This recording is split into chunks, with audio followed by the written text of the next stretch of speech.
This teenager brutally killed his parents and then threw a house party afterwards with his parents' bodies still in the home. So this is Tyler Hadley. His parents were Blake and Mary Jo. Tyler also had an older brother who doesn't really play a part in this case. Growing up, Tyler was actually really close with his parents. He was actually like a very clingy kid, and he saw his parents as more like best friends. Tyler was described as like the sweetest kid who never got in trouble, but at a very young age, I'm talking like 9 years old or possibly even younger, Tyler started to show signs of anxiety and depression. And unlike some other cases that we've covered, Tyler's parents actually immediately, at the first signs of trouble, tried to get their son help for his mental health. But controversially, Tyler was actually put on antidepressants at like 10 years old. And some of these medications can actually have some pretty crazy side effects for adults, so I couldn't even imagine how it would affect a child with a developing brain. Tyler was actually on quite a few medications at this time, and his personality started to completely change. He went from being like the sweetest, perfect kid who never got in trouble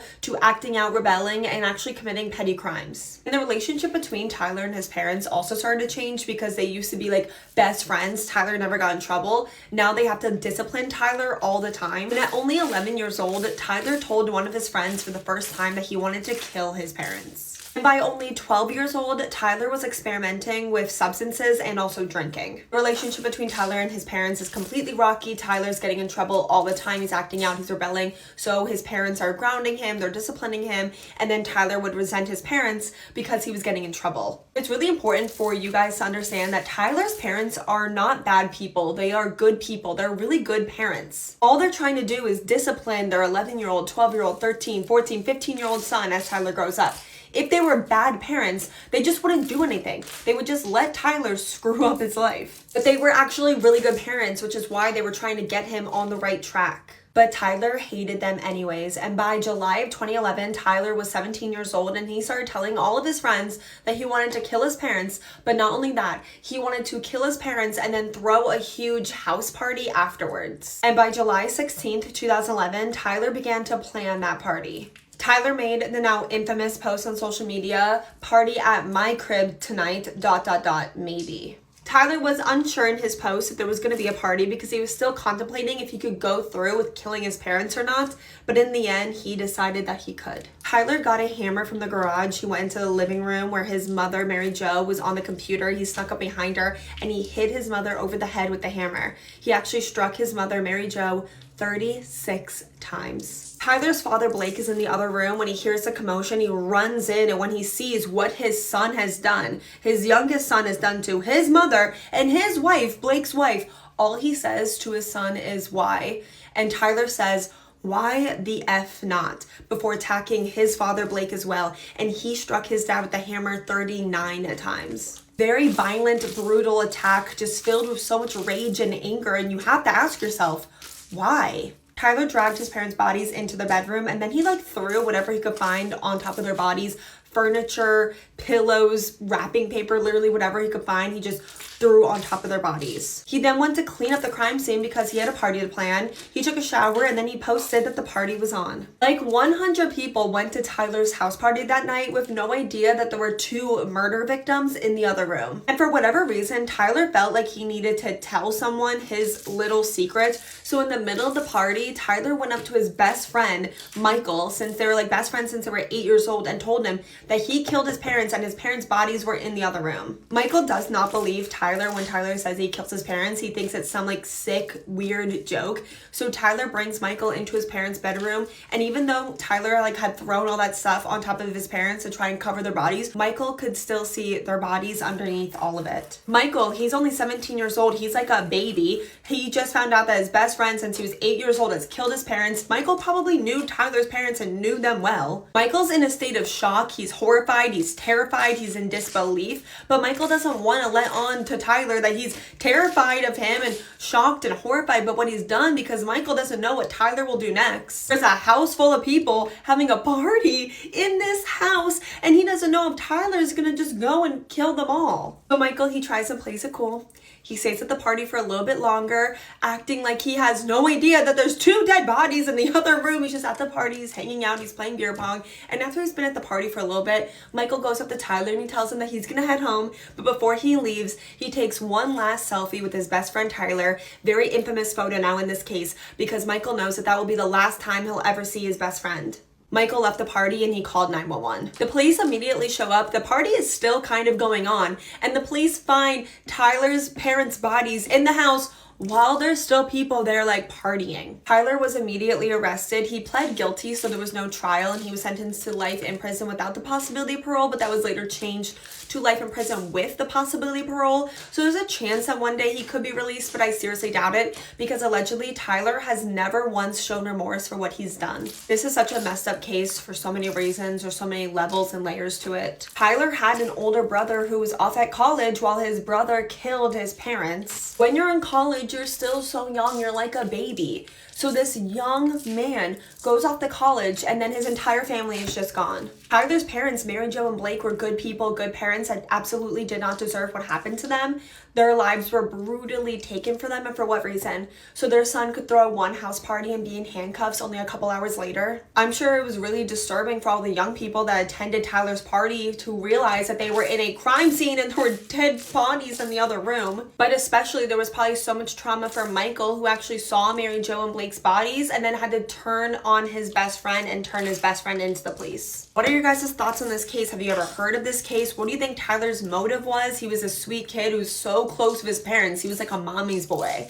And then he goes and like commits this terrible, violent murder for like seemingly no reason at all. Do you believe the theory that his brain chemistry just got all messed up? Definitely leave me all your thoughts and theories in the comments below. While you're there, please let me know what case you want to see me cover next. And until then, I love you guys so much, and I'll see you guys next time with another video.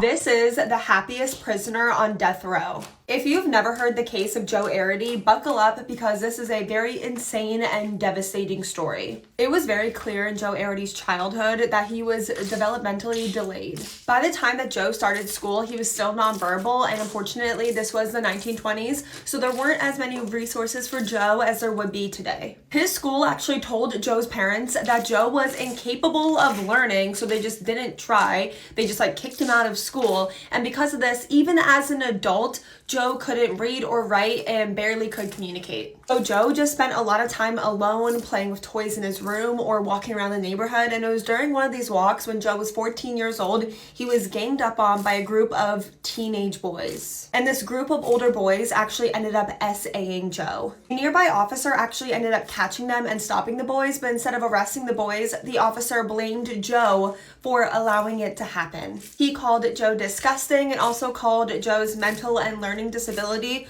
the worst case of mental deficiency that he had ever seen. He also called Joe a danger to society and alluded to the fact that Joe was deviant. So Joe was actually sent to a school that specialized in mental delays and learning disabilities, but this school was 300 miles away from Joe's hometown and his family, so he's completely alone and he can still barely communicate. And because Joe was seen as this danger to society, he wasn't allowed to attend classes with the other children. They just refused to teach him anything. So Joe just sat alone in his room by himself all the time. And Joe was stuck at this school for years, like 7 years or something, until he was 21 years old. And then Joe and a group of other boys at the school actually ran away from the school. The group of boys were train hopping for a while before Joe got separated from the other boys. Now, where Joe was and what he was doing for the most part during these next few weeks after Joe got separated from that group of boys, we don't know, because Joe has problems of communicating. As you know, he has trouble communicating, so he couldn't really tell anyone what he was doing. But just a few weeks after he ran away, Joe was actually caught wandering around some train tracks in Wyoming and was arrested for vagrancy. And when Joe was brought in for questioning and he was questioned by the sheriff, the one thing that Joe could communicate was where he was from, his hometown, which was Pueblo, Colorado. I think I'm butchering that. And this really sparked the interest of the sheriff because just like a week earlier, there was a break-in and murder in that town where Joe was from. 2 sisters had been attacked while they slept after someone broke into their house while their parents were out, and that was 15-year-old Dorothy Drain and 12-year-old Barbara Drain. They'd been attacked with a hatchet. 15-year-old Dorothy had been SA'd and killed, but her younger sister Barbara survived but was in a coma. And the sheriff questioning Joe Arity thought that Joe was guilty just because he just so happened to have grown up there. So the sheriff is interrogating Joe, and Joe has no idea what's going on. It's said that Joe had the IQ of a 6-year-old at best. He just couldn't communicate. He didn't know what was going on, and it was said that Joe would just answer yes or no to questions that he didn't understand. And this is how Joe Arity ended up falsely confessing to the murder of 15-year-old Dorothy Drain. So the sheriff that had interrogated Joe calls the police in Colorado to tell them that he had their suspect in custody, and the police in Colorado were confused because they had already arrested a suspect, had someone in custody, and they were pretty sure they had arrested the right guy. They had already arrested this guy, Frank Aguila. Now, Frank, he previously worked for Dorothy and Barbara's dad, but he had recently been fired. Also, they found the murder weapon in his house. So they have concrete evidence and a motive, and then Frank actually ended up confessing to the crime. So it's pretty clear that Joe was not their guy. But the sheriff was so determined to put Joe Arity behind bars because he had this huge ego and he wanted to be the one to solve this crime that had made such big news across the entire country. So Frank and Joe were both charged for the murder of Dorothy Drain, and they were going to be tried in separate trials. 12-year-old Barbara Drain, who is now out of her coma and is the only living witness, testified that Frank was the person that attacked her and killed her sister. She was not called to testify in Joe's trial because obviously Joe was not there. And during Joe's trial, he had no idea what was going on and he was unable to defend himself. So in the end, both Frank and Joe were both found guilty and were both sentenced to death.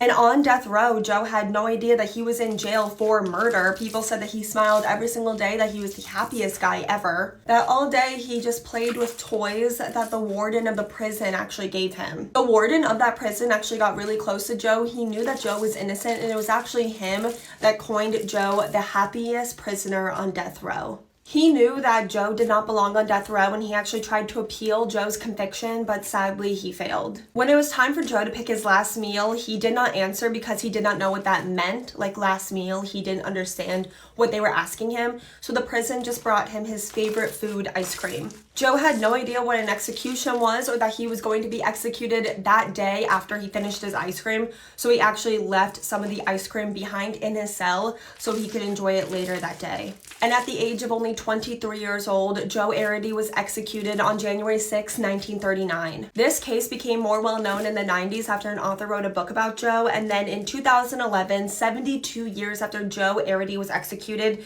it was finally determined that Joe Arity had been wrongly convicted and his name was officially cleared. He was even given a new headstone, which now reads, "Here lies an innocent man."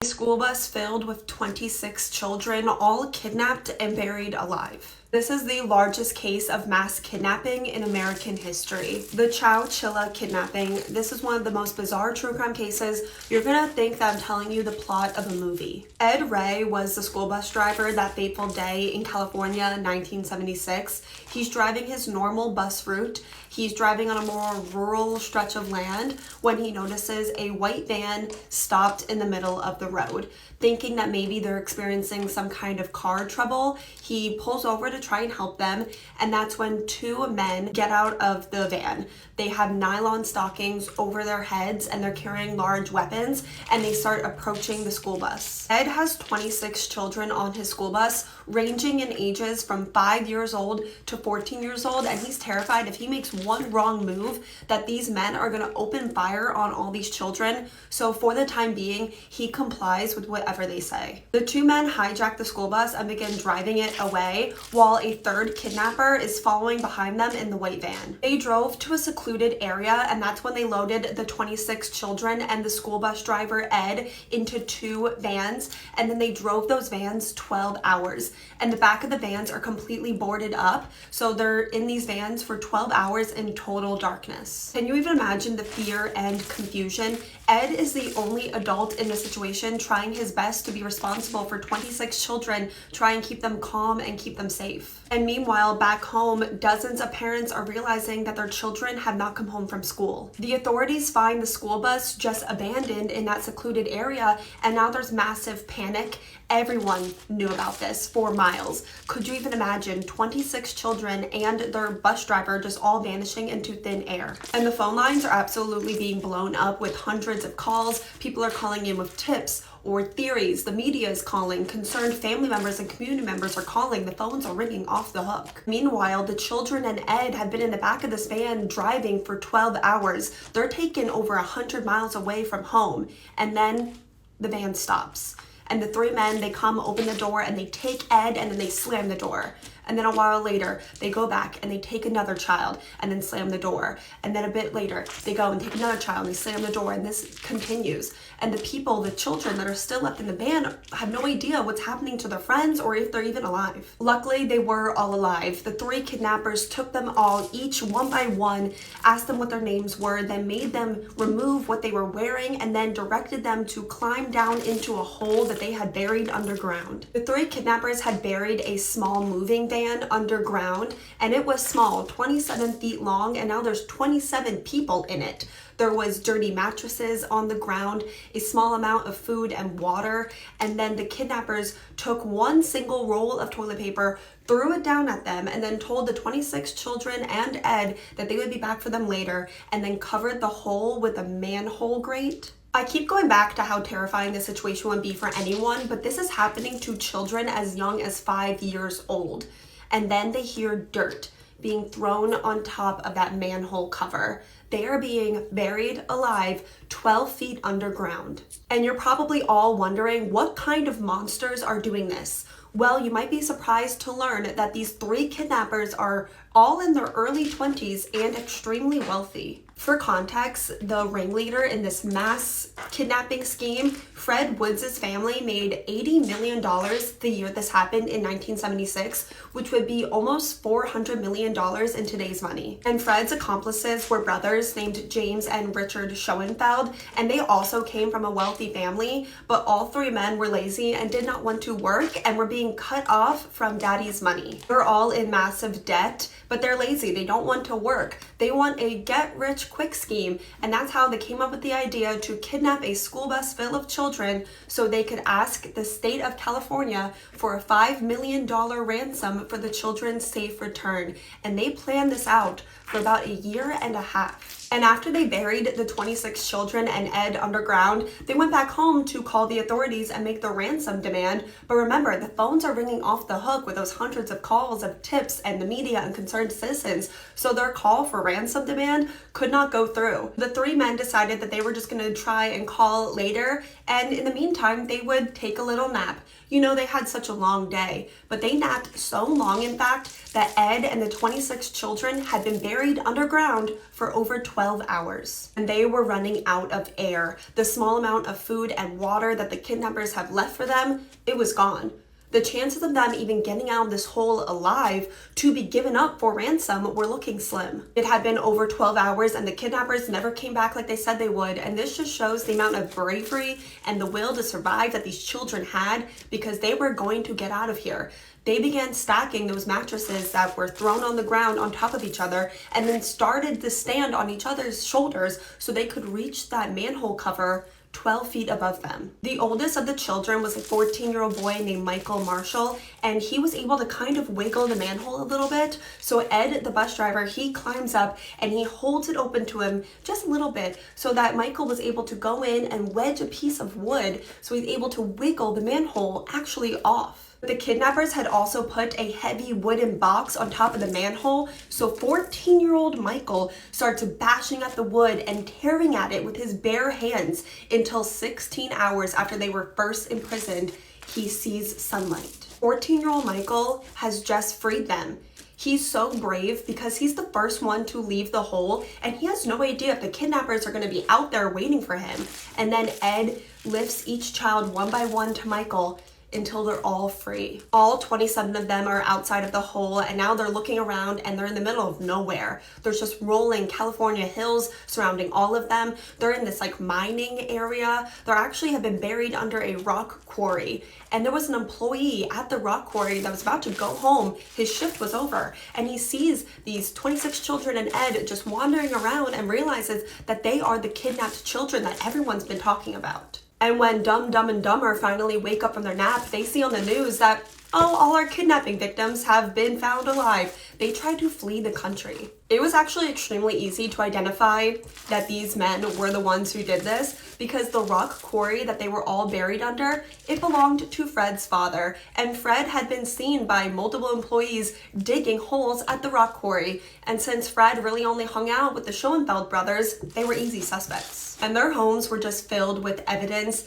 including all of the kidnapped children's names just written on a fast food bag. They found a draft of the ransom letter, and then they also found a document just titled Plan that documented and described all of their plan in a lot of detail. All three men were eventually brought into custody and charged with 27 counts of kidnapping and 5 counts of kidnapping with bodily harm. A lot of the children were actually brave enough to testify and face their kidnappers, and all three men were found guilty of all charges and sentenced to life in prison without the possibility of parole. But all three men were able to successfully appeal the bodily harm charges because, technically they didn't beat them or anything.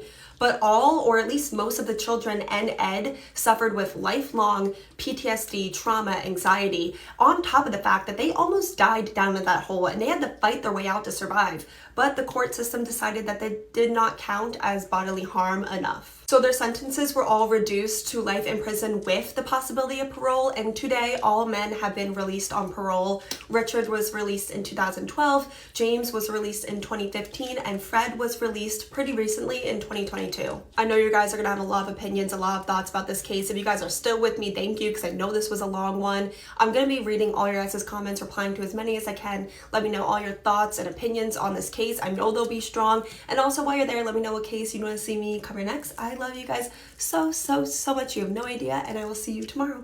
She wanted to kill someone who looked like her so she could fake her own death, steal that girl's life, and then frame someone for her murder. It sounds like the plot of a Lifetime movie, but I swear it's not. This is Sheriban K. Sheriban immigrated to Germany from Iraq when she was 7 and seemingly had a pretty normal upbringing. From a very young age, Sheriban had an interest in the beauty space and the beauty industry, beauty community. She was also described as being quite a drama queen and also wanting to be the center of attention. So naturally, she wanted to be a beauty influencer. Sheriban married very young to a man named Rowan. They had a very toxic relationship. Sheriban was really abusive to her husband Rowan, physically abusive. She was also very controlling and jealous when it came to her husband Rowan, which is interesting considering that she was the one that was out all hours of the night and cheating on her husband with multiple men. And at the age of 22 years old, she got pregnant with another man's child. So naturally, her husband finds out that she's been unfaithful, and instead of him getting mad at her,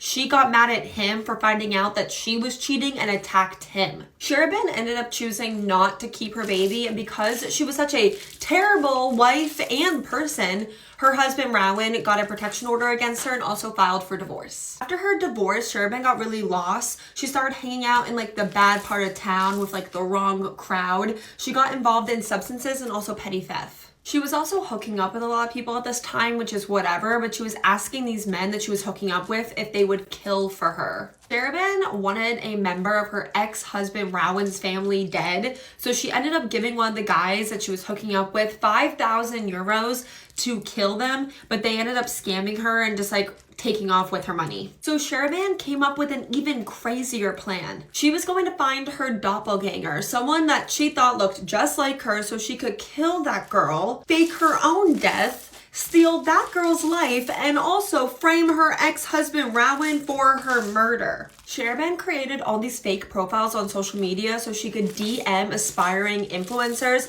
pretending to be someone in the industry with an opportunity for these aspiring influencers to collab or model for a project. Sheriban was DMing dozens of aspiring influencers just because they kind of look like her, and she wanted to kill them. And they're just innocent strangers in all of this. And this is how Sheriban got in contact with Khadijah O. Khadijah is obviously very beautiful. She went through a lot in her life, but she came out the other side stronger, and she had big dreams of being a beauty influencer. Using one of her fake accounts, Sheriban DM'd Khadijah pretending to be a salon owner, promising Khadijah free beauty treatments if she just posted about it on social media. Sheriban even offered to pick up Khadijah at her house and take her to her salon because her salon was 100 miles away. So on August 16th, 2022, Sherabin made sure to let her parents know that she was going to be meeting up with her ex-husband Rowan.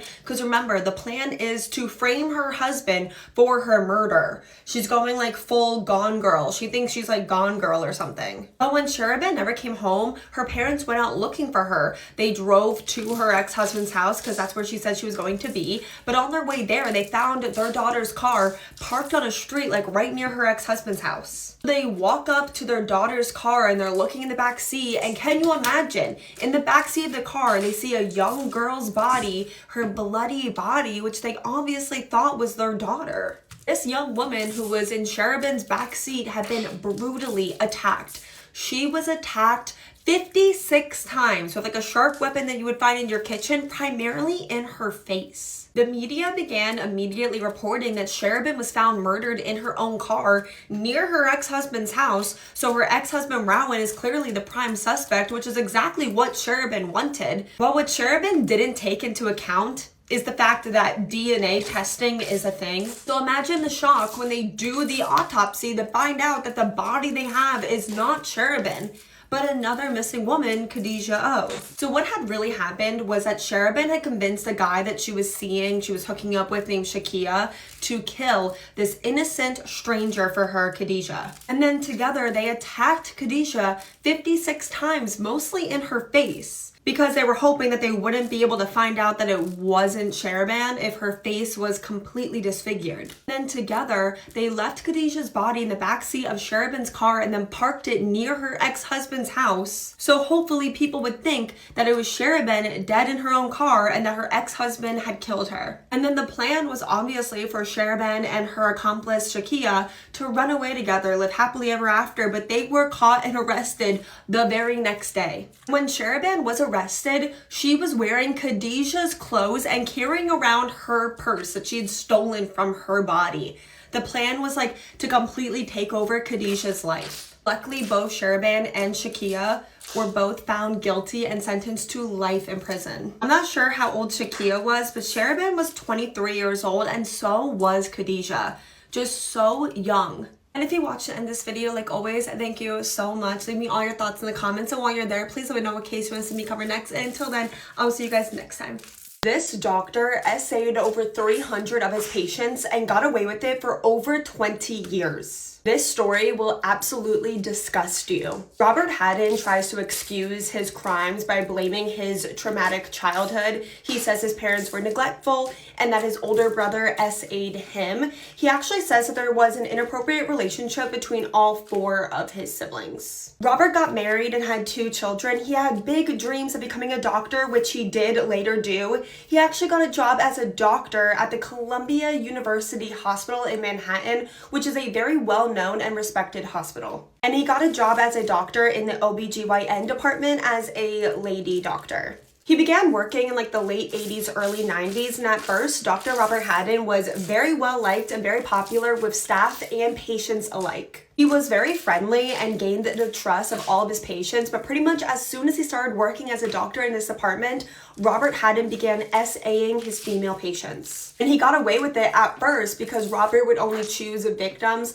that were like very young women, mostly underage girls who had never been to the lady doctor before and didn't know what it was supposed to be like. So Dr. Robert Haddon would tell these 15-year-old girls that the SA that they were experiencing was just a normal examination. And Dr. Robert Haddon was actually very manipulative. He was able to convince a lot of his patients to keep seeing him as a doctor even after they moved like hours away, sometimes even when they moved out of state. And like most offenders, Dr. Robert Haddon would just escalate his crimes the longer he got away with them. The abuse started with inappropriate questions and inappropriate touching, and then he escalated to internal examinations when he was not wearing gloves. And because a lot of OBGYNs actually assist a lot of their patients when they're going through childbirth, Dr. Robert Haddon actually SA'd a lot of his patients while they were giving birth, teen moms and adults alike. And then Robert Haddon began to lick his patients down there during the examinations. And because the patients are lying on their back with their feet in stirrups, they can't see what's going on, but they could like feel that something's wrong. And if they ever caught Robert and tried to report what happened to them to Columbia University, the university covered it up and ignored it for decades. And this was something that like all of Robert's colleagues knew was going on, but they either looked the other way, pretend it wasn't happening, or they were also ignored when they tried to report it. There was actually one nurse who later came forward and said that she witnessed Dr. Robert Haddon essay over 100 of his patients in the span of 6 years. And that's just one nurse who witnessed it while she was in the room during the examinations, and most of these assaults happened when Robert was alone with his patients. He just kept getting away with it and getting away with it for so long. There was actually one of Robert's patients that he helped deliver her baby. That baby grew up, and when that baby was a teenage girl, she became a patient of Robert Haddon's, and then she became a victim of Robert Haddon's as well. And meanwhile, this entire time, Robert Haddon has a wife and 2 children. He actually has a teenage daughter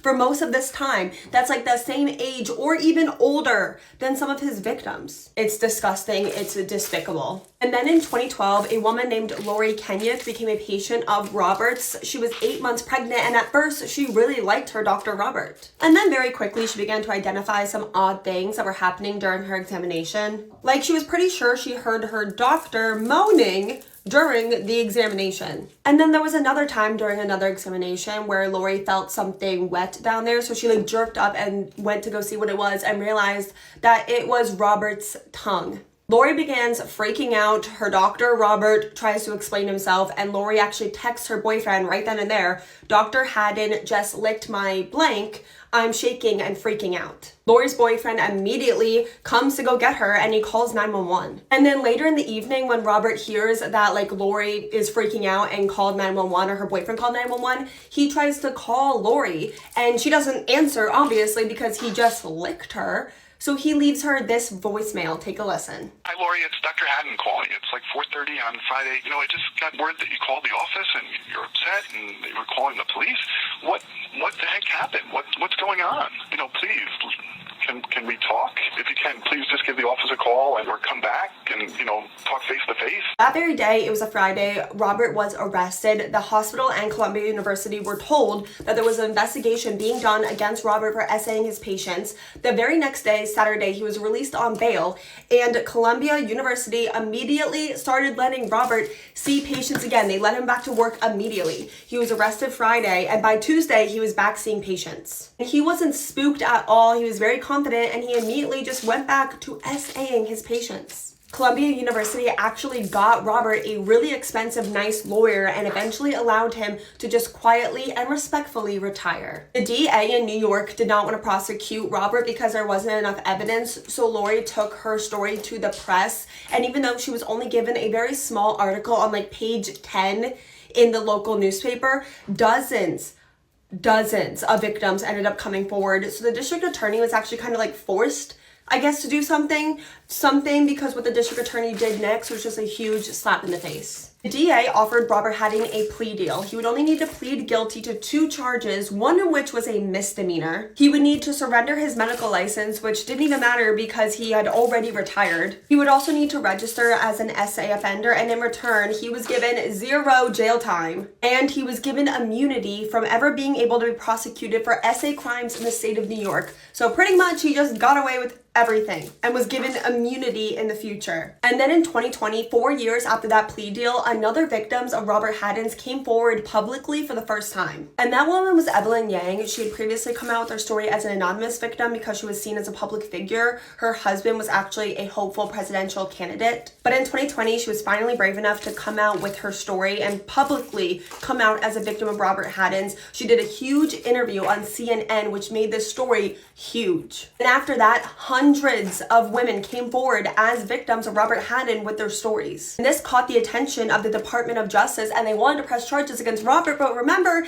he had that plea deal where he was given immunity in the state of New York. So since he was unable to be prosecuted in New York, they had to come out with a new strategy. So do you remember when I told you that Robert was so manipulative, he was able to convince women to keep seeing him even after they moved moved states away. So Robert was given federal charges for SA trafficking because he would pursue women to cross state lines with the motive of SAing them. In 2023, he finally went to trial and victims were given the opportunity to tell their story, and they told the jury what happened to them in graphic detail. And Robert Haddon was found guilty on all charges and was given 20 years in prison for each charge. There was a criminal investigation against Colombia for covering up what Robert did for decades, and eventually they settled with over 200 of Robert's victims for a total of $230 million.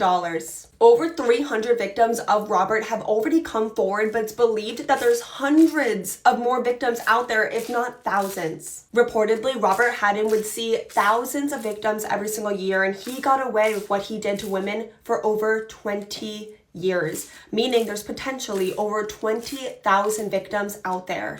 They call Chris Coleman the Chris Watts before Chris Watts. He was the bodyguard for a very famous TV Christian preacher when he started getting threats that someone was going to kill his entire family. Chris Coleman grew up in a very religious household. His parents were actually both pastors. Chris was always a high achiever, and his parents expected great big things from him. So in his early 20s, when Chris met and started dating Sherry, his parents did not approve.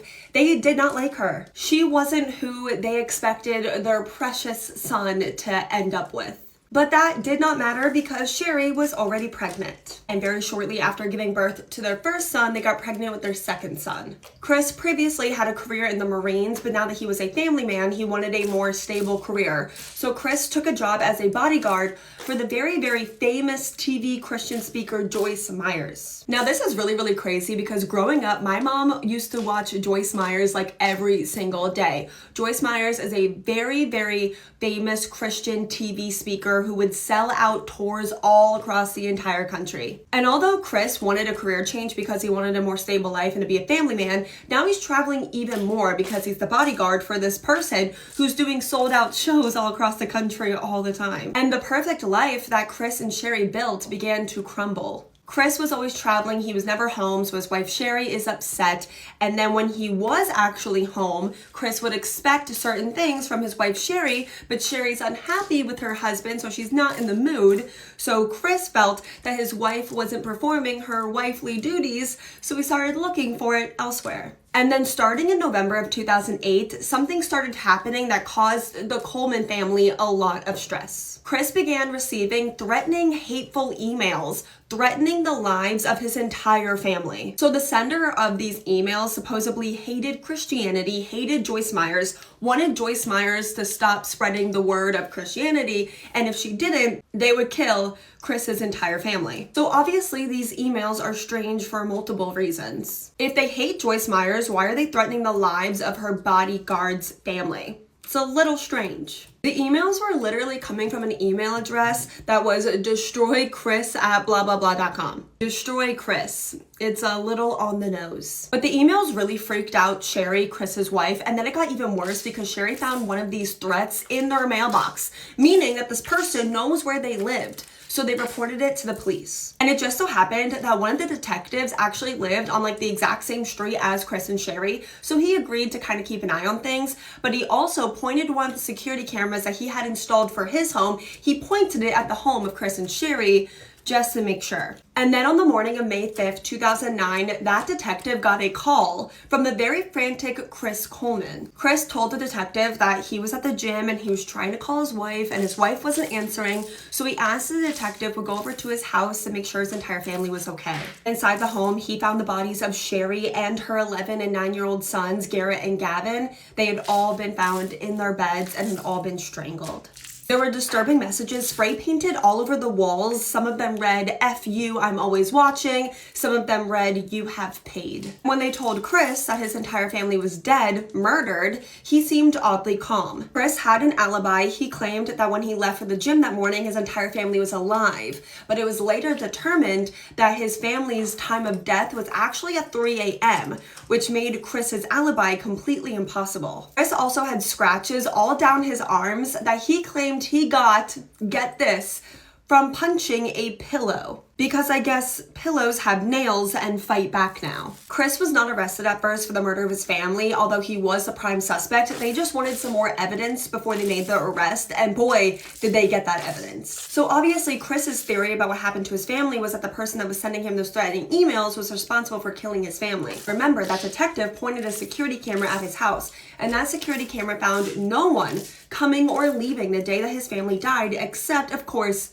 for Chris. And I'm sure it doesn't come as a shock to hear that the email that was sending Chris threatening emails came from Chris's computer's IP address. Chris had been sending himself threats for months. But why? Why would Chris want his family dead? What was the motive? Well, Chris Coleman was having an affair. He was having an affair with his wife Sherry's best friend since high school, Tara. And it wasn't just hookups, it was serious. They were already saying I love you and were planning a wedding of their own.